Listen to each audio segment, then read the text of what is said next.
আজকে ভাবলাম একটু আলুর দম তৈরি করি, এই জন্য আমি আলুগুলো আগে ছুলে নিয়েছি, ছুলে নিয়ে তারপরে সিদ্ধ করে দিয়েছি। ছুলা মানে কি, আমি চোচা যেগুলা, ওই চোচাগুলো ছাড়িয়ে নিয়ে আলুগুলো সিদ্ধ করে রেখে দিয়েছি। আর এখানে সমস্ত মশলাগুলো দিয়ে দিয়েছি। আমি তেলের উপরে শুকনো মরিচ, জিরা, দারচিনি, এলাচ, লবঙ্গ সব কিছু দিয়ে তারপরে মশলা দিয়ে দিয়েছি।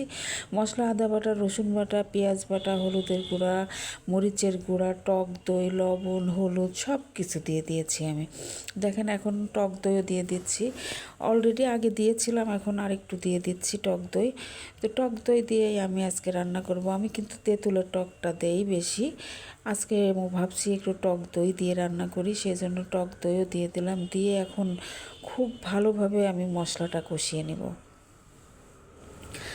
মশলাটা কষানোর পরে আমি আলুগুলো এই দেখেন এভাবে আমি সিদ্ধ কিন্তু পুরাপুরি করি নাই, আমি আপনার 50% সিদ্ধ করেছি। আর 50% এর মধ্যে দিলে, মশলার মধ্যে দিয়ে তারপর নাড়তে নাড়তে সিদ্ধ হয়ে যাবে।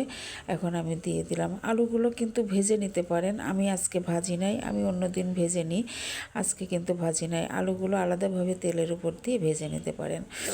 আমার রান্না প্রায় শেষ পর্যায়ে। এখন আমি গরম মশলার গুঁড়া দিয়ে দিচ্ছি। দেখেন আলুর দমের উপরে খুবই টেস্টি লাগে এগুলো। আপনার এগুলো আপনি লুচি, তারপরে ভাত, রুটি সব কিছুর সঙ্গে খেতে পারেন, এমনিতেও খেতে পারেন। খুব টেস্টি একটা খাবার। আমার বাচ্চারা খুব পছন্দ করে, এজন্য আমাকে মাঝে মাঝেই রান্না করতে হয় এটা। এই তো রান্না শেষে বাচ্চাদের দিলাম একটু খেয়ে দেখার জন্য। ভালো লাগলে সাথে থাকবেন। আল্লাহ।